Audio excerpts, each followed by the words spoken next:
नमस्कार। नमस्कार मेरे जी। साथ तस्वीर पर जो आप सामने देख रहे हैं अशोक बालियान जी, पहले भी हमारे चैनल पर आते रहे हैं और समाज सेवी हैं, किसान नेता हैं, जाट समाज से जुड़े हुए हैं, बालियान खाप से आते हैं और इनसे हमने जब भी कोई जानकारी ली है तो हमेशा आंकड़ों पर और तथ्यों पर इन्होंने बात की है हमारे साथ। और अब चूंकि उत्तर प्रदेश का चुनाव निपट चुका है और एक बड़े पैमाने पर यह बहस शुरू हो गई है कि किसान आंदोलन का प्रभाव इस पर चुनाव पर क्या रहा, खासतौर से जाट कम्युनिटी ने किस तरह से वोट किया, क्या वो बीजेपी के खिलाफ वोट किया, बीजेपी के समर्थन में वोट किया, इसका लाभ हुआ, कम्युनिटी को इसका लाभ हुआ या नुकसान हुआ, इन सब विषयों पर हम अशोक जी आपसे चर्चा करेंगे। आपका स्वागत है। नमस्कार। तो अशोक जी, आपने अब चुनाव को खत्म हुए 3-4 दिन हो गए हैं, तो अब आपने इस बारे में ये तो कुछ रिकॉर्ड निकाला होगा कि इस बार जाट समाज जो है खासतौर से पश्चिमी उत्तर प्रदेश में, वो अब पॉलिटिकली उसकी जो ताकत है वो इन चुनावों से बढ़ी है या कमजोर हुई है, क्या आपका मानना है? देखिए हर्षी, उत्तर प्रदेश विधानसभा 2022 के इन चुनाव में जाटों की संख्या तो लगभग जनप्रतिनिधि की वही रही जो अमूनन 2017 के विधानसभा चुनाव होने के बाद थी। लेकिन बीजेपी में हम ये कह सकते हैं कि जरूर अधिक टिकट देने के बावजूद भी, हालांकि आज भी सभी पार्टी से ज्यादा संख्या में जीतकर बीजेपी से जाट आए, लेकिन फिर भी उनकी संख्या थोड़ी बीजेपी में घटी है। लेकिन अमूमन जो है वही संख्या है जो पहले 2017 के चुनाव में थी। अच्छा अशोक जी, मेरे सामने जो रिकॉर्ड है पता नहीं वो कितना सही है।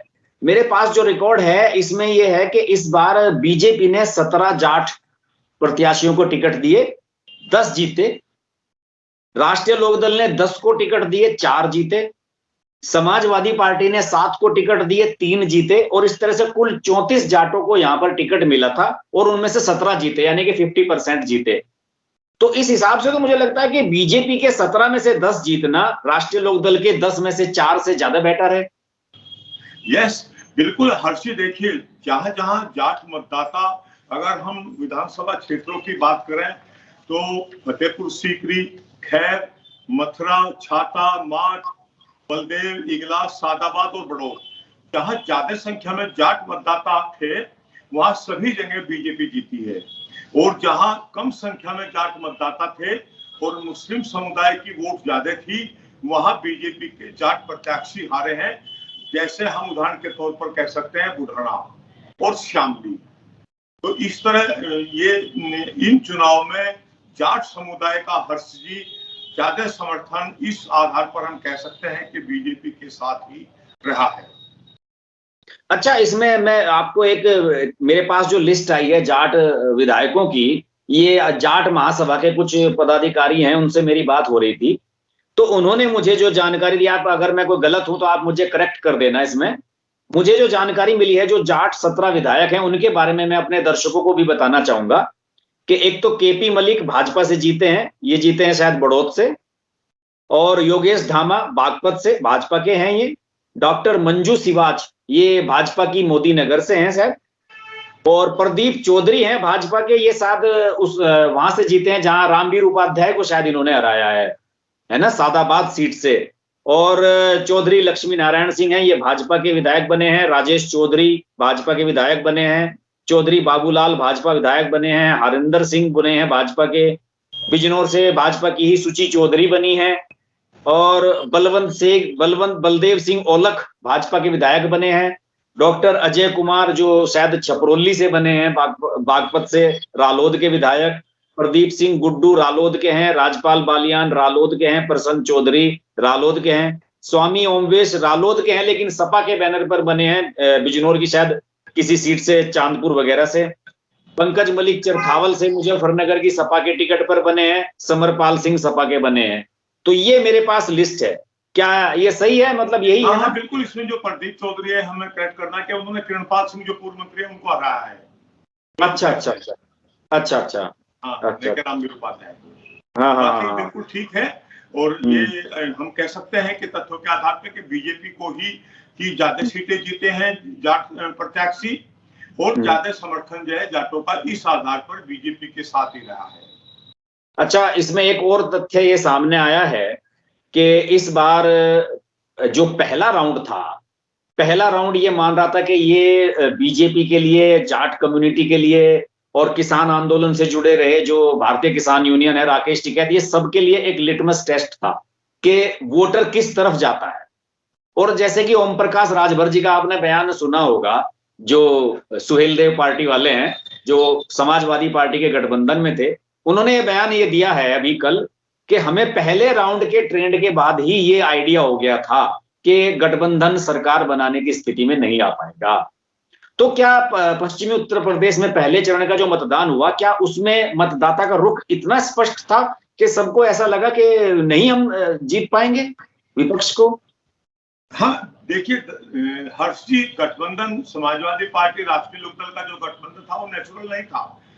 किसान आंदोलन से ताकत लेने के बाद राष्ट्रीय लोकदल ने सपा के साथ अलायंस किया। जिस समाजवादी पार्टी ने जाटों को क्रैश करने में कोई कसर नहीं छोड़ी थी, उसके साथ अलायंस किया।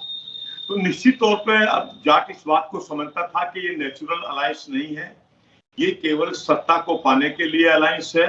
और इसीलिए आपने देखा होगा कि पहले चरण के चुनाव में केवल भारतीय जनता पार्टी को टोटल 6 सीटों का नुकसान हुआ है, दूसरे चरण में भी केवल 6 सीटों का नुकसान हुआ है, अर्थात कुल 12 सीटों का नुकसान हुआ है।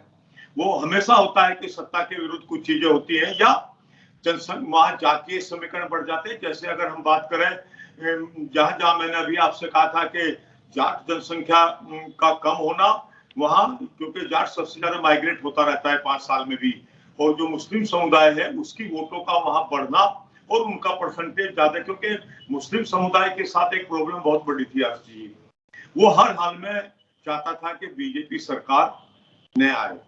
वो चाहता था कि 10 तारीख के बाद फिर वही, क्योंकि जो उसने सीखा है, मैं उसकी गलती नहीं कहता, लेकिन जो उसने सीखा है वो वही सोचता है कि 10 तारीख के बाद फिर हमारी वही गुंडागर्दी वाली सरकार बनेगी, फिर हम पुलिस को देख लेंगे, जो हमारे बीच में आएगा हम उसको देख लेंगे।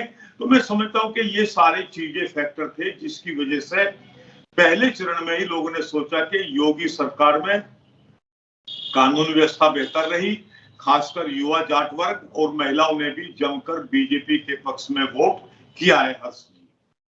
अच्छा, क्या आपने जो तथ्य अपने निकाले हैं, आप तो खासतौर से बुढ़ाना विधानसभा सीट का ही हिस्सा हैं, और बुढ़ाना विधानसभा सीट की तो प्रतिष्ठा की लड़ाई थी बड़ी, क्योंकि वहां के जो भाजपा विधायक थे उमेश मलिक, उन पर सिसोली गांव में हमला हुआ था टिकैत के गांव में, और उसके बाद बड़ा एक माहौल ऐसा बना था कि शायद बड़ी पुलिस कार्रवाई होगी, लेकिन बीजेपी ने उसमें कोई बड़ी पुलिस कार्रवाई भी नहीं की।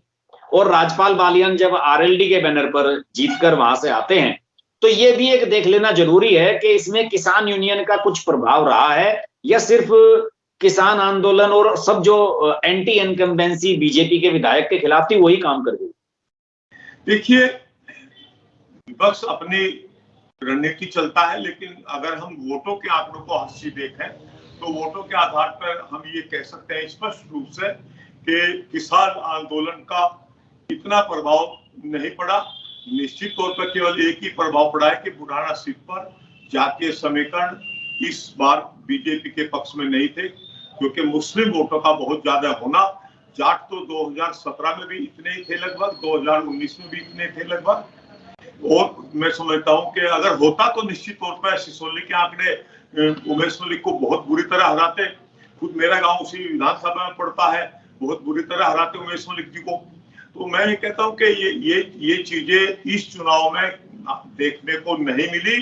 इस चुनाव में हारने के जो कारण थे बीजेपी के इन 6 सीटों को हारने के नुकसान के, या दूसरे चरण में भी, मैं समझता हूं कि जातीय समीकरण ही ज्यादा महत्वपूर्ण था।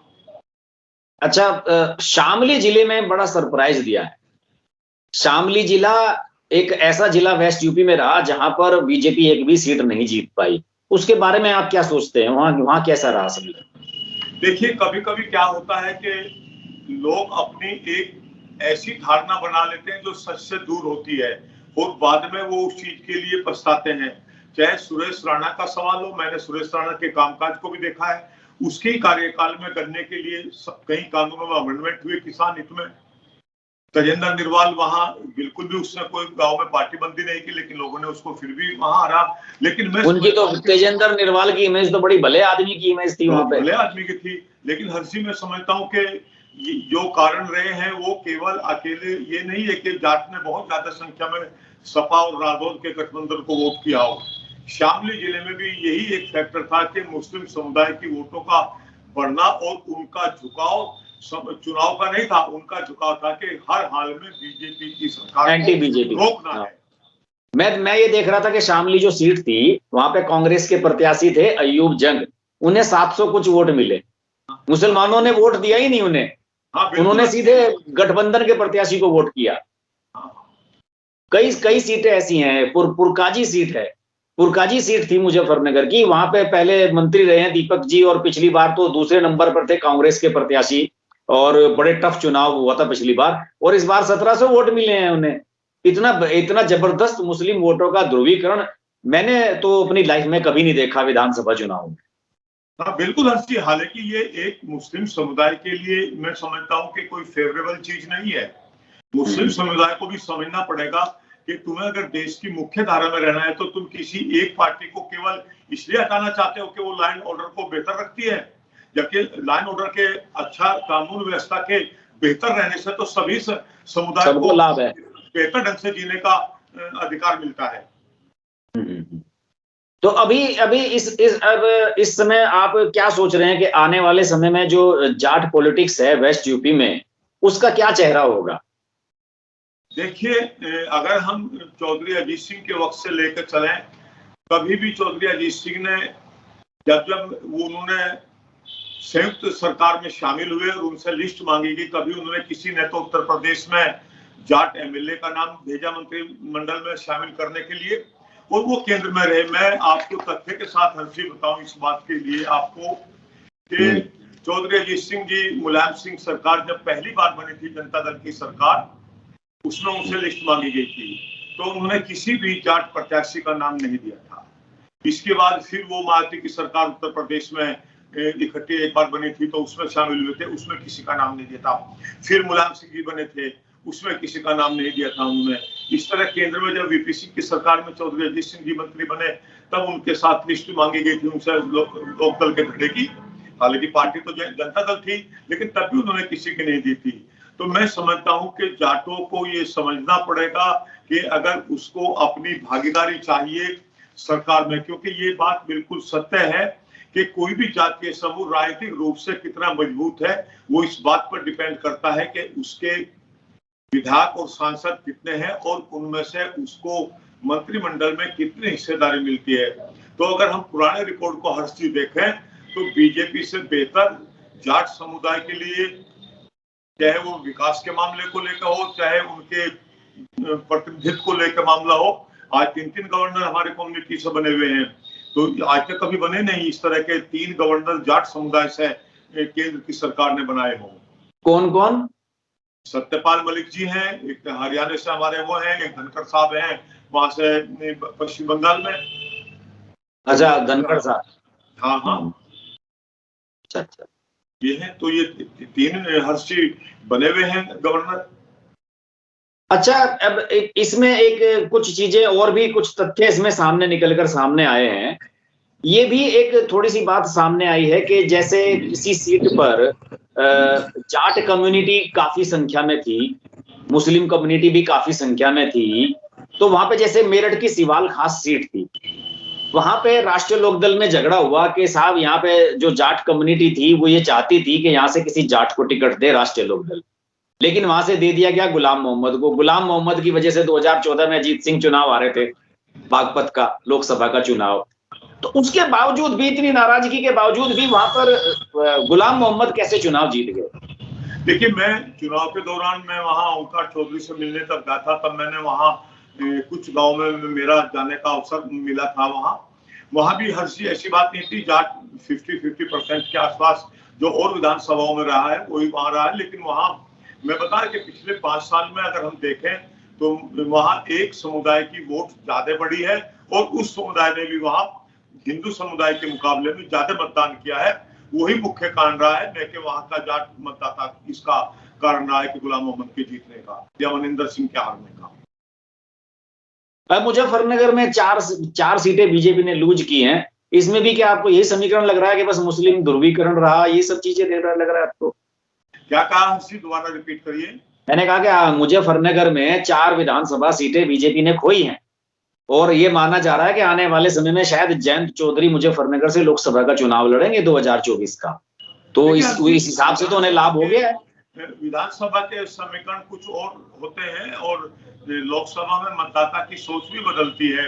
और ये आपने 2019 के चुनाव में जब चौधरी अजीत सिंह जी और डॉक्टर संजीव बालियान का चुनाव आमने सामने हुआ था, तब आपने देखा होगा कि लोगों की सोच ये थी कि नहीं, हम एक राष्ट्रीय पार्टी और जिसके साथ में हम लोगों का को फायदा हुआ है और नेशनल हाईवे के जाल पश्चिमी उत्तर प्रदेश में बिछे हैं, तो निश्चित तौर पर उन्होंने उसको ध्यान में रखकर वोट किया।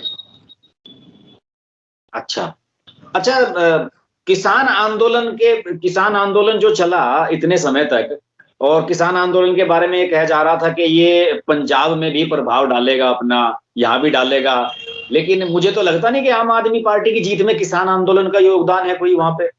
नहीं, देखिए वहां जितने वहां लड़े थे सिर्फ किसान मोर्चे के लड़े, वो सारे के सारे अपनी जमानत जब्त करा बैठे। खीरी लखीमपुर में हालांकि किसी की भी हत्या होना या मौत होना बहुत दुखद होता है हर्ष जी, लेकिन वहां सारी की सारी सीटें भारतीय जनता पार्टी के पक्ष में गई हैं। तो मैं समझता हूं कि किसान आंदोलन में जो भी था, एक बहुत बड़ा वर्ग किसानों का वो था जो चुप था, लेकिन वो ये जानता था कि ये कृषि कानून देश के किसानों के हित में है और जो इन कानूनों को वापस करने की मांग कर रहे हैं सरकार से, हालांकि दुर्भाग्य से वो बाद में वापस भी हुए, वो किसानों का अहित कर रहे हैं। ये किसान ने समझ लिया था, उस वक्त भी समझ लिया था और उत्तर प्रदेश के विधानसभा चुनाव या पंजाब के चुनाव में भी लोगों ने समझ लिया था। हाँ, वहां पे पंजाब में तो मुझे लगता है कि वहां के लोगों ने ये मान लिया कि जब कृषि कानून वापस लेने के मुद्दे पे आंदोलन शुरू हुआ था, तो उसके बाद जो है आंदोलन वापस हो गया, उन्होंने वापस ले लिए कानून। तो मुझे लगता है कि इसके बाद ज्यादा मैटर नहीं किया वहां पे। लेकिन यहाँ पर मुझे लगता है कि ये जो वेस्ट यूपी है, यहाँ पे कहने के लिए किसान आंदोलन से तो सभी कम्युनिटी जुड़ी ही थी, लेकिन जैसे जाटों के बारे में कहा जाता है, तो मुझे थोड़ा सा ये भी लगा कि कुछ चीजें जैसे कि गन्ने के पेमेंट में डिले होता है, इन चीजों को भी किसान आंदोलन से अप्रत्यक्ष रूप से जोड़ दिया गया और बीजेपी को ये 6 सीटों का नुकसान इस वजह से भी हो गया। देखिए हर्षी, जब हम गांव का डाटा देखते हैं वोटों का, तब नहीं हम इस देखिए फैक्ट और सुनी सुनाई बातों में अंतर होता है। जब हर्षी हम फैक्ट देखते हैं तो वो चीजें नहीं आई कि ठीक है, हम मानते हैं कि गन्ने का पेमेंट जो है कुछ लेट हुआ, लेकिन इस बार अगर आप देखो चुनाव के दौरान 2-3 शुगर ग्रुप को छोड़कर बाकी 1 हफ्ते के अंदर पेमेंट हो रहा है। और बिजली का तो बीजेपी के मैनिफेस्टो में आ गया था कि हम किसान को आगे देंगे। ठीक है, 5 साल बिजली महंगी रही है, मैं मानता हूं इस बात को, लेकिन किसानों ने खासकर कानून व्यवस्था की बेहतर और पश्चिमी उत्तर प्रदेश में विकास को, क्योंकि हाईवे का जाल यहाँ पहली बार भारतीय जनता पार्टी की सरकार में ही हर्ष जी हुआ है, इनको देखकर वोट किया है। और उसका आधार हमारे पास में ये है पुख्ता कि हम जब गांव के बूथ वाइज वोटों को देखते हैं, तब हम इस बात को कह सकते हैं कि किसान आंदोलन का आक्रोश या किसानों की समस्याएं इस चुनाव का मुख्य मुद्दा नहीं थी। हाँ, अच्छा, अभी को लेकर जरूर किसानों को कुछ नाराजगी हमें देखने को मिली थी। अच्छा, अभी आपसे अगर एक मोटा सा आइडिया में लेने की कोशिश करूं और मैं ये आपसे पूछूं कि जो यहाँ का वेस्ट यूपी का जाट था, खासतौर से पहले 2 चरणों में जिसके वोट पड़ने थे, इनमें से कितने प्रतिशत जाट आप मानते हैं कि इन्होंने बीजेपी को वोट दिया और कितने प्रतिशत गठबंधन के साथ, कितना बंटवारा हुआ? देखिए 45 से लेकर और 55 के बीच रहा, कहीं बीजेपी 45 रही है तो कहीं भारतीय सपा और राजौर गठबंधन जो है 55 रहा है। तो इस तरह मैं समझता हूं कि 45 और 55 के बीच में घूमती रही ये संख्या जाटों की है। ये तो पिछले लोकसभा चुनाव में भी लगभग यही आंकड़ा था। भारतीय जनता पार्टी को वोट नहीं मिला, कहीं 55 मिला तो कहीं 45 मिला, उसी के बीच में घूमती। पिछले लोकसभा चुनाव में भी शायद यही आंकड़ा था। यही था पिछले लोकसभा चुनाव। चलिए अशोक जी, आपसे जब भी बात होती है आप बढ़िया एक्सक्लूसिव जानकारी देते हैं। पिछली बार आपने अमित शाह जी की जो मीटिंग थी जाटो वाली, उसके बारे में बढ़िया जानकारी दी थी। आपसे बात होती रहेगी, आप जुड़ते रहिए हमारे साथ। नमस्कार। नमस्कार।